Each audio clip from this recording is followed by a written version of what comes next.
Hello दोस्तों, welcome back to Hindi वार्ता साहित्य चैनल में आपका स्वागत है। तो हमने ठकुरी बाबा का पार्ट ए जो था वो पिछली वीडियो में कंप्लीट कर लिया था। आज करने वाले हैं पार्ट 2। तो चलिए जल्दी से वीडियो को शुरू करते हैं। ठकुरी बाबा तो सबको अपना अतिथि बनाने को प्रस्तुत रहते हैं, पर कल्पवास में दूसरे का अन्न खाने वाले को अपनी अपनी गठरी मुठरी में खाने पीने का सामान लेकर घर से निकलते हैं। पर वस्तु का विनिमय वर्ज्य नहीं माना जाता है, चाहे विनिमय वाली वस्तुओं में कितनी ही असमानता क्यों ना हो। आवश्यकता और नियम के बीच में वे सरल ग्रामीण जैसा समझौता करा देते हैं। अगर ठकुरी बाबा को आपको अच्छी तरह से समझना है तो आपको पार्ट ए देखना पड़ेगा, ठीक है। उसी के बाद आपको पार्ट बी जो है वो समझ आएगा। ये मूल पीडीएफ से है, ठीक है, इसलिए आपको पार्ट 1 जो है वो आप पीछे देख सकते हैं, ठीक है। चलते हैं। पर वस्तु का विनिमय वर्ज्य नहीं माना जाता, चाहे विनिमय वाली वस्तुओं में कितनी ही असमानता क्यों ना हो। आवश्यकता और नियम के बीच में वे सरल ग्रामीण जैसा समझौता करा देते हैं। उसे देखकर हंसी आए बिना नहीं रहती है। कोई गुड़ की एक डली रख कर ठकुरी बाबा से आधा सेर आटा ले जाता था, ठीक है। तो ये इम्पॉर्टेंट है कि ठकुरी बाबा बहुत उदार थे। ठकुरी बाबा जो हैं ये पुरुष पात्र हैं, ठीक है। इनकी पत्नी की मृत्यु हो चुकी है। बेटी है इनकी बेला, ठीक है, जो कि 1.5 वर्ष की थी तब उसकी माता का देहांत हो गया था, और 7-8 वर्ष की थी तब उसकी मंगनी हो गई थी, ठीक है। तो बोले ठकुरी बाबा किसी से भी ऐसा मतलब किसी से भी ऐसे खाना पसंद नहीं करते थे, ठीक है। अपने सामर्थ्य के अनुसार कोई भी उनको कुछ भी देकर जो था वो चला जाता था, ठीक है।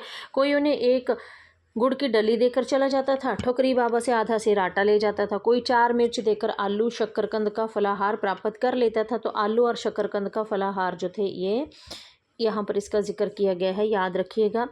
कोई पत्ते पर तोला भर दही रखकर कटोरा भर चावल नापता है। कोई धूप के लिए रत्ती भर घी लेकर लुटिया भर के दूध चाहता है। ठकुरी बाबा को देने में एक विशेष प्रकार के आनंद अनुभूति होती थी। इसी से वे स्वयं पूछ पूछ कर इस विनिमय व्यापार को शिथिल होने नहीं देते थे। वे भावुक और विश्वासी जीव हैं। कौन? ठकुरी बाबा। कैसा व्यक्तित्व है? भावुक और विश्वासी जीव, ठीक है। चिकारा हाथ में लेते ही उनके लिए संसार का अर्थ बदल जाता है। उनकी उदारता, सह सौहार्द, सरल भावुकता आदि गुण जो है वो ग्रामीण जीवन के लक्षण होने लगते हैं, ठीक है। अब बोला कि वास्तव में गांव का जीवन इतना उत्पीड़न और दुर्वाह हो जाता है कि उसमें मनुष्यता को विकास के लिए मिलना ही कठिन है, अवकाश मिलना ही कठिन है। सदा के समान इस वर्ष भी ठकुरी बाबा के दिल में विविधता है। भोजन की व्यवस्था के लिए बालू खोदकर चूल्हे बनाती हुई लोक चिंता रत बेटी चिकारा, मंजीरे और डफली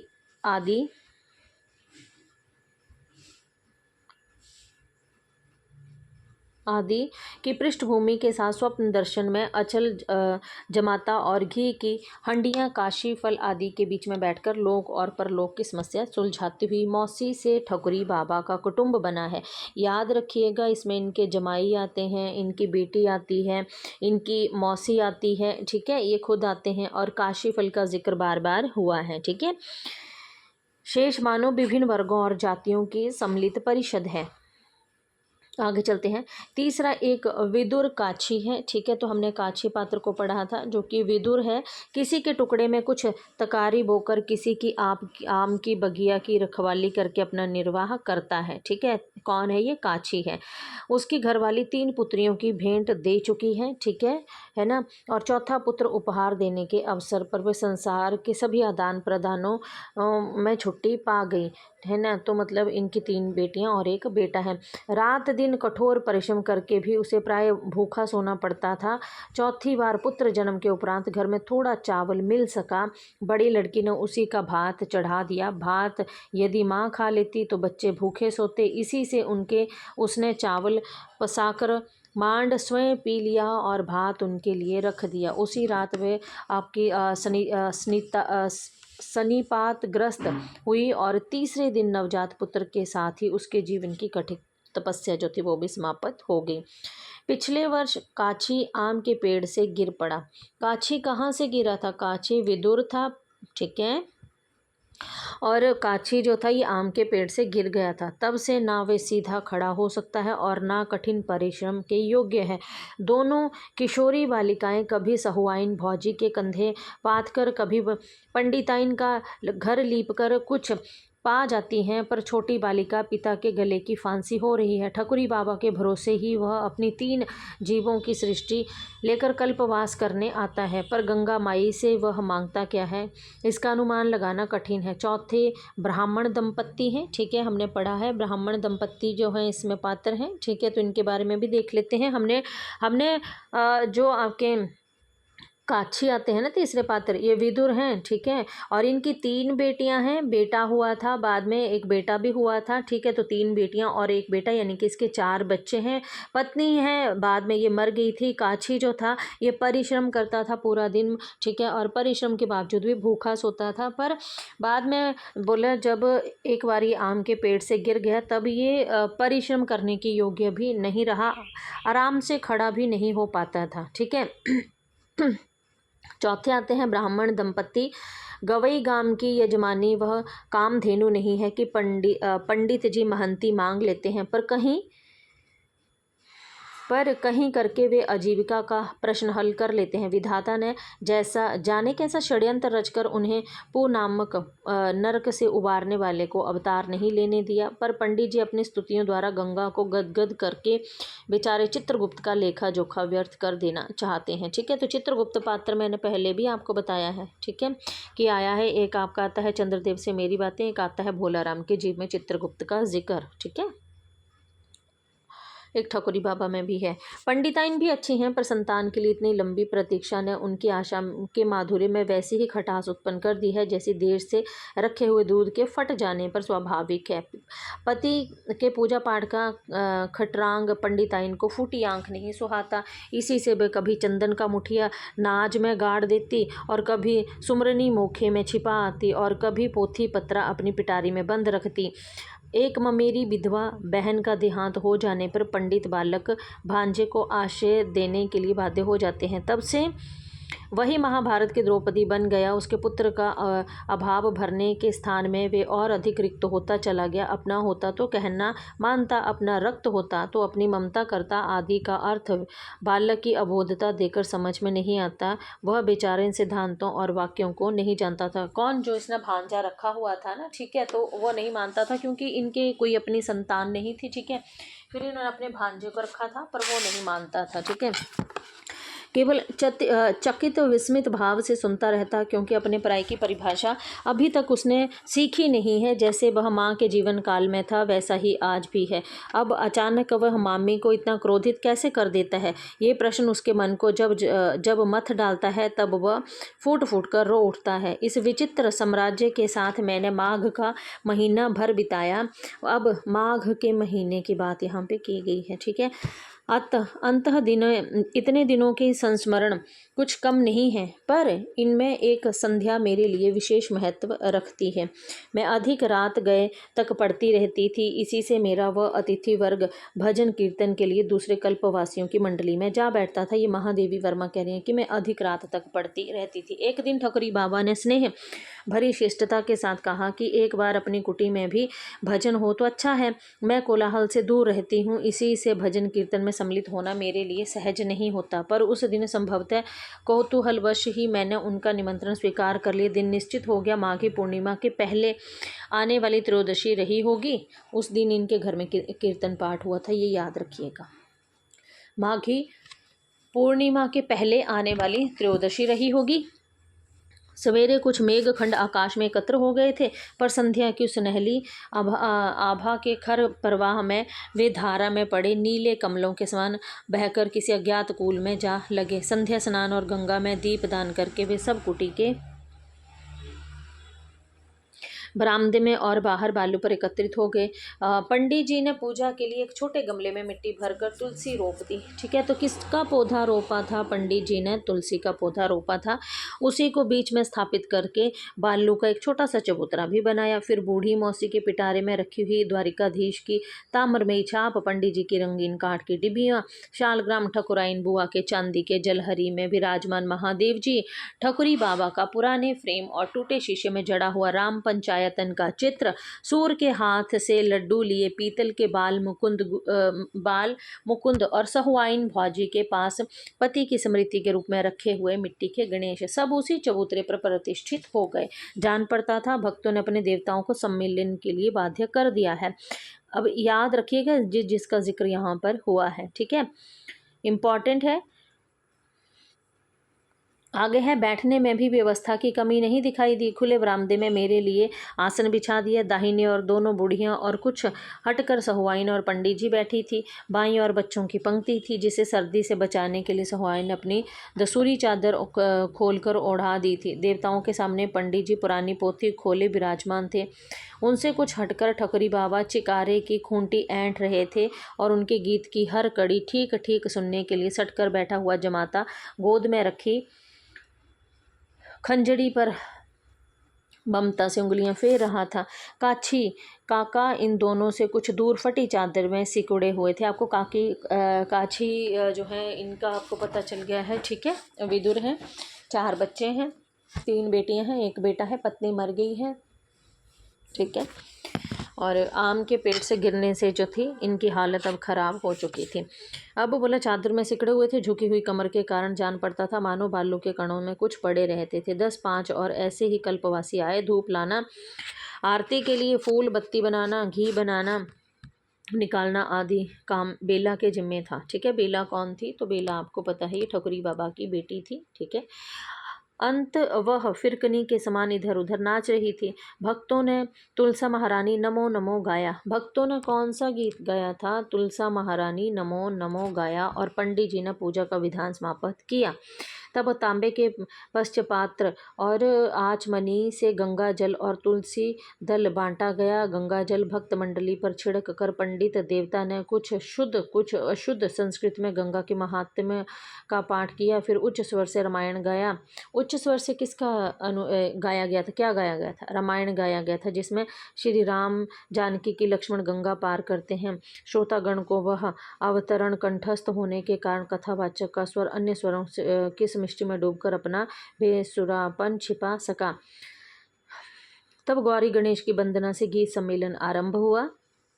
किसकी वंदना से? गौरी गणेश की वंदना से। ठीक है, ये कहना कठिन होगा कि उनमें कौन सुंदर गाता था, पर ये तो स्वीकार करना ही होगा कि सभी के गीत तन्मयता के संचार में एक से प्रभु विष्णु थे। कबीर सूर तुलसी जैसे, तो किसका जिक्र हुआ है? याद रखिएगा, कबीर सूर तुलसी। ठीक है ना, किसका जिक्र हुआ है? कबीर सूर तुलसी। ठीक है, अरे कबीर सूर तुलसी महान कवियों से लेकर अज्ञातनामा ग्रामीण टुकड़ों तक के पद उन्हें स्मरण थे। एक जो कड़ी गाता उसे सबके संवेद स्वर दोहरा देता। दबे पांव तक आकर फिर खिलखिलाती हुई सी लौटने वाली लहरें मानो अविराम ताल दे रही थी। गायकों में क्रम था और गीतों में गाने वालों की अवस्था के अनुसार विविधता। सबसे पहले 2 बूढ़ियों ने गाया। ठकुरी बाबा की मौसी ने सो ढाड़े दोई भैया सूर तीर। याद रखिएगा, ये गाना जो है ये कौन गाता है? तो ये गाना जो है ये ठकुरी बाबा की मौसी गाती हैं। सो ठाड़े दो भैया सूर तीर, यही पार के से लशन पुकारे केवट लायो नैया सुरतीर। है ना, ये ठकुरी जो है ठकुरी बाबा की मौसी गाती हैं। याद रखिएगा गीत गाकर बनवासी राम का जो मार्मिक चित्र उपस्थित किया, उसी की प्राकृतिक ठकुराइन की दक्षिण दिश से भरत सकारे आजू अभिया मेरे राम प्यारे। ये कौन गाता है? ये गीत का क्रम भी याद रखना है। ठीक है, तो ये गीत कौन गाता है? ये ठकुराइन गाती हैं। ठीक है, दक्षिण दिशे भरत सकारे आजू अभिया मोरे राम प्यारे, दिवस गिनत मोरी पोरे खियानी मग जी था के नैन के तारे। आदि पंक्तियों में मिली सांस भर आने के कारण रुक रुक कर गाए हुए गीत मानो हृदय के रस से भीग कर भारी हो गए थे। पंडिताइन के कहन लागे मोई मैया मैया मैं यदि भाव का विस्तार था तो सहुआइन के चले गए गोकुल से, बलबीर चले गए बिलखत गवाल, बिसुरती गोए तल्फ जमुना तीर चले गए, मैं अभाव की गहराई। ये भी आप याद रखिएगा कि पंडिताइन क्या गाती थी, पंडिताइन ने क्या कहन लागे मोह मैया मैया, ठीक है, और सहुआइन चले गए गोकुल से, बलबीर चले गए, ठीक है, ये गाती हैं, है ना। बोला सुनाए बिना गुजर ना हुई, कह कह कर गवाए हुए, काछी काका के मन मगर भया तब क्या बोले, मैं यदि तन्मयता की सिद्धि थी। काछी काका मतलब सभी गाते हैं। काछी काका के मन मगर भया तब क्या बोले, है ना, ये गाते हैं, है ना। तो अंधे युवक के सुधी न विसरे मोही, श्याम तुम्हारे दर्शन की मैं स्मृति की साधना है, सुधी न सिमरे। ये तो अंधे युवक, ठीक है, अंधा युवक कौन था, जिसके साथ बेला का मंगनी हुई थी, ठीक है ना, ठकुरी बाबा के जो जमाता थे, जमाई थे, ठीक है ना, उस चेचक के कारण उनकी एक आंख जो थी उसमें रोशनी चली गई, दूसरी में बिल्कुल कम जो था वो दिखना शुरू हो गया था, ठीक है। आगे चलते हैं। ठकुरी बाबा ने खांस खांस कर कंठ साफ करने के उपरांत आंख मूंद कर गाया। ठकुरी बाबा क्या गाते हैं, खेले लागे आंगन में कुंवर कन्हैया हो, बोले लागे मैया नीकी खोटी बल भैया हो, खटरस भोग उन्हीं ना। ये इम्पॉर्टेंट भी है आपका गीत, ठीक है, ये गीत ठकुरी बाबा में लिया गया है, ठीक है, और ठकुरी बाबा ही इसको गाते हैं, है ना। मैया माखन रोटी खवावे ले बलैया हो, साला दुसाला मन ही नाही भावे रामा, हंसी के कारे कमरी उड़ावे उन पर मैया हो, लेके भौरा चकई खेले नाही जा रामा, मांगे दे दे लुकटी में घेरी लावो गैया हो। कृष्ण के जीवन में साधारण व्यक्तियों को इतना अपनापन मिलता है, इन प्रश्नों का जो उत्तर उस दिन सहज में ही मिल गया, उसका अन्यत्र मिलना कठिन होगा। स्वर रेखाएं और रंग भी प्रत्यक्ष कर सकते हैं, ये उनकी गीत लहरी की चित्रमयता से प्रत्यक्ष हो जाता है। बूढ़े से बालक तक सबको एक ही स्पंदन, एक ही पुलकत और एक ही भाव बांधे हुए था। कितनी देर तक उन्होंने क्या क्या गाया ये बताना संभव नहीं, क्योंकि जब अंतिम आरती ने इस सम्मेलन की समाप्ति की सूचना दी तब मैं मानो नींद से जागी थी, मतलब ये तो सो गई थी, है ना। थोड़ी देर में जब बरामदे में अपना अपना बिछौना ठीक करके लेट गई, किंतु मैं अपनी कोठरी में पीतल की दीवट में जलते हुए दिए के सामने बैठकर कुछ सोचती रह गई। सहुआइन ने पहले बाहर से झांका, फिर एक पैर भीतर रखकर विनीत भाव से जो कहा उसका आशय था कि अब दिए को विदा कर देना चाहिए, उसकी माँ राह देखती होगी। हंसी मेरे ओंठों तक आकर रुक गई। जब इनके लिए सब कुछ सजीव है तब ये दीपक की माँ की और उसकी प्रतीक्षा की कल्पना क्यों ना करे, बुझाई देती हूँ। कहने पर सहुआइन ने आगे बढ़कर आंचल की हवा से उसे बुझा दिए। बेचारी को भय था कि मैं शहराती शिष्टाचारहीनता के कारण कहीं फूंक से ही ना बुझा बैठूं। कितनी देर तक मैं अंधकार में बैठकर सोचती रही ये स्मरण नहीं, पर जब मैं कुटी के बाहर आकर खड़ी हुई तब रात ढल रही थी। निस्तब्धता से भीगी चांदनी हल्की सफ़ेद रेशमी चादर की तरह लहरों में सिमटी हुई और बालों में फैली हुई थी। मेरी पर्णकुटी के बरामदे चांदनी से धुल गए थे। उनमें ठंडी जमीन, चादर और पुआल आदि पर जो सृष्टि सो रही थी उसके बाह्य रूप और हृदय का संस्कार उनकी स्वाभाविक शिष्टता, उसकी रस विविधता, उनकी कर्मठता आदि का क्या इतना कम मूल्य है कि उन्हें जीवन यापन की साधारण सुविधाएं तक दुर्लभ हो जाएं। उन मानव हृदयों में उमड़ते हुए भाव समुद्र की जो स्पर्श मधुर तरंगे मुझे छू रही थी, उसी की स्मृति मेरे मानस तट पर जो थी अंकित हो रही थी। कितने ही विराट कवि सम्मेलन, कितनी ही अखिल भारतीय कवि गोष्ठियाँ मेरी स्मृति के धरोहर में हैं। मन ने कहा खोजो तो उनमें कोई इससे मिलता हुआ चित्र, और बुद्धि प्रयास में थकने लगी। मतलब उसको लगा मैंने आज तक इतने जो है वो कवि गोष्ठियाँ की हैं, सम्मेलन की हैं, मैं चाह रही थी कि मतलब वैसा ही वाक्य कहीं यहाँ पर भी खोजूं, पर मेरा तो बुद्धि पटल जो था वो थकने लग पड़ा। सजे हाल ऊंचे मंच माला विभूषित सभापति मेरे स्मृति में उदय होने लगे। उनसे इधर उधर देवदूत के समान विराजमान कवि गण रूप और मूल्य दोनों में अपूर्ण थे। कोई फर्स्ट क्लास का किराया लेकर थर्ड की शोभा बढ़ाता हुआ आया, कोई अपने कार्य बश पहले से ही उस नगर में उपस्थित था। ठीक है, तो यहाँ पर इन्होंने ये सब बातें जो है वो कही हैं। ठीक है, थोड़ा वहाँ बिताने के लिए इतनी फीस चाहता है जिसे आना जाना अवश्य कार्य संपन्न जो है वो हो सकता है। ठीक है, तो ये सब चीज़ें वही बोली हुई हैं। आगे चलते हैं, है ना। आगे है कि बोला मूल्य से जो महत्ता नहीं व्यक्त हो सकी वह वेशभूषा में प्रत्यक्ष थी। किसी के नए सिले सूट की अंग्रेजियत तांबुल राग की स्वदेशिता में रचित होकर निखर उठी। किसी का चीनांशुक का लहराता हुआ भारतीय परिधान सिगरेट की धूम लेखाओं में उलझकर रहस्य में हो रहा था। किसी के सिर के बड़े बाल अमामी से संग मूसा के चमकीले फर्श की भांति जो थे वो उत्पन्न हो रहे थे। सिल्की शैम्पू से धुली किसी की बोला सिल्की शैम्पू से धुली सीधी लटों का कृत्रिम कृघन विधाता पर मनुष्य की विजय की घोषणा करता है। चलिए आगे देखते हैं।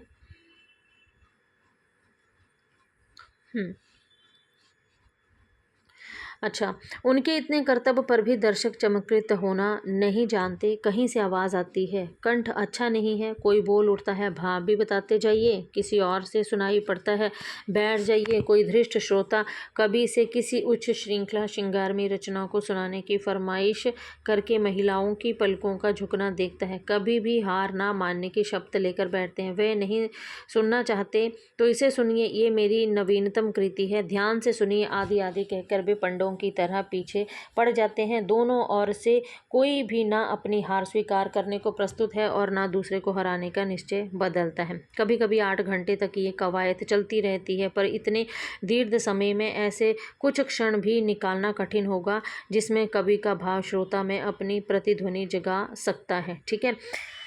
बाजीगर बोला दोनों पक्ष बाजीगर और तमाशगीन का स्वांग छोड़कर काव्य आनंद में एकत्व प्राग कर सके हों। कभी कहेगा ही क्या यदि उसकी इकाई बनकर अनेकता नहीं पा सकी, और श्रोता सुनेगा ही क्या यदि उन सब की विभिन्नताएं कवि में एक नहीं हो सकी।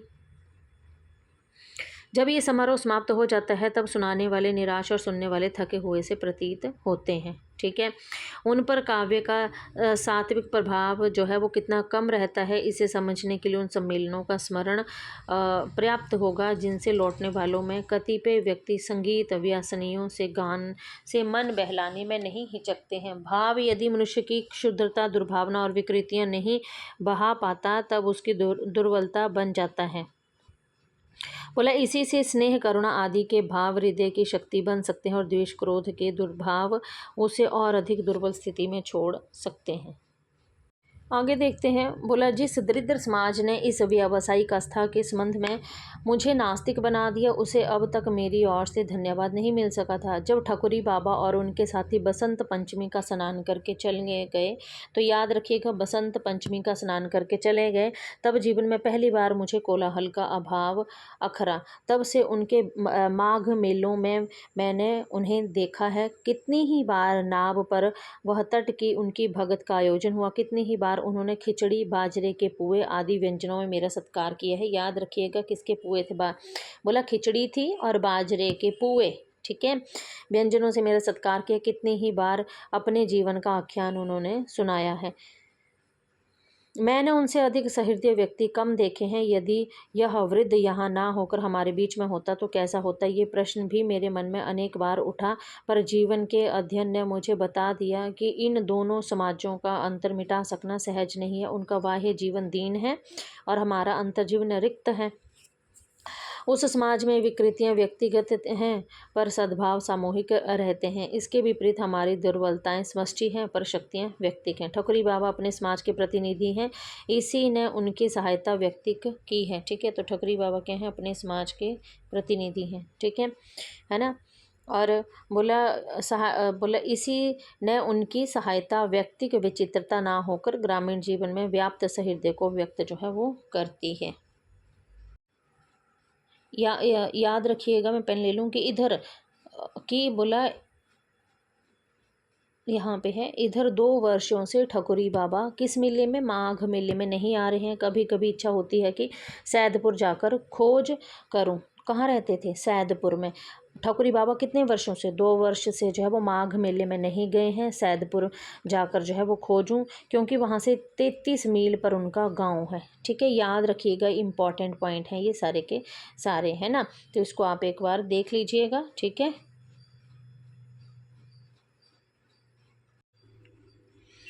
आगे चलते हैं कि उनके कुछ पद मैंने लिख रखे हैं जिन्हें मैं अन्य ग्राम गीतों के साथ प्रकाशित करने की इच्छा रखती हूँ। यदि ठकुरी बाबा से भेंट हो तो ये संग्रह और भी अच्छा हो सकेगा। अब महादेवी वर्मा बोलती हैं कि पिछले 2 वर्षों से ठकुरी बाबा जो है वो माघ मेले पे नहीं आ रहे हैं, है ना, क्योंकि मैं हर बार उनसे माघ मेले में मिलती हूँ, पर 2 वर्ष हो गए हैं वो माघ मेले में नहीं आ रहे हैं। कौन कहती है? महादेवी वर्मा।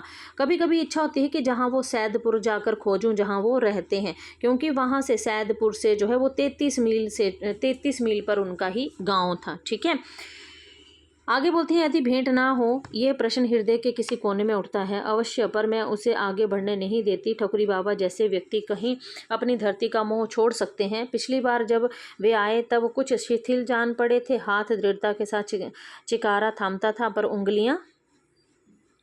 उंगलियां बोला तब ठकुरी बाबा की मौसी विदा ले चुकी थी। उनकी उपस्थिति ठकुरी बाबा के लिए इतनी स्वाभाविक हो गई थी, है ना। अभाव की अस्वाभाविकता ने उन्हें एकदम चकित कर दिया था। एक बार भी उनके परिचय की सीमा आ जाने वाला व्यक्ति ठकुरी बाबा का आत्मीय बन जाता है। तब जो इतने वर्षों तक आत्मीय रहा हो उसके महत्व के संबंध में क्या कहा जाए। मौसी के अभाव में ठकुरी बाबा के हृदय में एक और चिंता भी जाग गई तो आश्चर्य नहीं। ऐसे ही एक दिन उनका भाव बेला को सहना पड़ेगा और तब वे किसी प्रकार जीवन की व्यवस्था करेंगे। यही सोचना स्वाभाविक कहा जाएगा।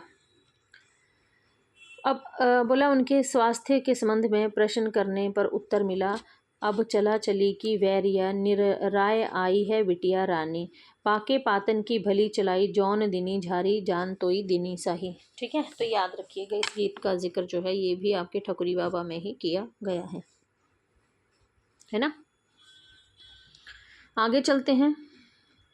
हम जानित हैं बिटिया हम उहा उस शोर मचाओ कि भगवान जी पुनः धरती पे ढनकाए दे हैं। हम फिर धान रोपव किराई बनाओ चिकारा बजाओ और तुम पचे का आला उदल की कथा सुनाओ। आला उदल का जिक्र हुआ है, याद रखिएगा, बार बार मैं आपको बता रही हूँ। ठीक है, सरगम हमका ये, ठीक है, सरग हमका ना चाहिए मुदा हम दूसर नवा शरीर मांगे बरे जाव जरूर ई ससुर तो बनाए के जर्जर हुई और वे गा उठे चलत प्राण काया काहे रोई रामा।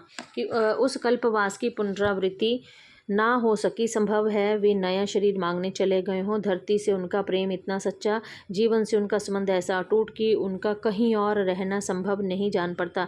अधर्व के जो गायक अपने आप को धरती का पुत्र कहते थे, ठकुरी बाबा उन्हीं के सजाती कहे जा सकते हैं। इनके लिए जीवन धरती का वरदान, काव्य उसके सौंदर्य की अनुभूति, प्रेम उसके आकर्षण की गति और शक्ति उसकी प्रेरणा का नाम है। ये भी इम्पॉर्टेंट है। ऐसे व्यक्ति मुक्ति की ऊंची ऊंची कल्पना को दूध में खिले नीचे से नीचे फूल पर न्यौछावर कर दें तो आश्चर्य ही नहीं।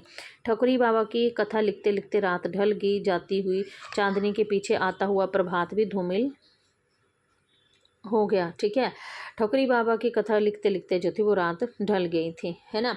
अब आगे ये कहती हैं कि किसी अलक्ष्य महाकवि के प्रथम जागरण छंद के समान पक्षियों का कलरव नींद की निस्तेजता पर फैल रहा है।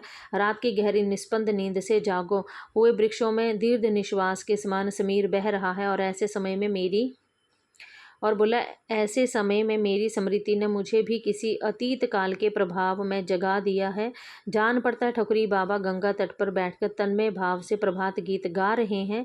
जागे कृपा निधान पंछी बन बोले। ये गीत कौन गा रहा था? ये गीत जो है ये ठकुरी बाबा बोलती हैं कि ऐसा लगता था, महादेवी वर्मा बोलती हैं कि ऐसा लगता था कि गंगा के किनारे बैठकर ठकुरी बाबा जो हैं गंगा के तट पर बैठकर भक्ति भाव में लीन होकर प्रभाती यानी कि प्रभात में ये गीत गाते हैं। जागे कृपा निधान पंछी बन बोले, है ना।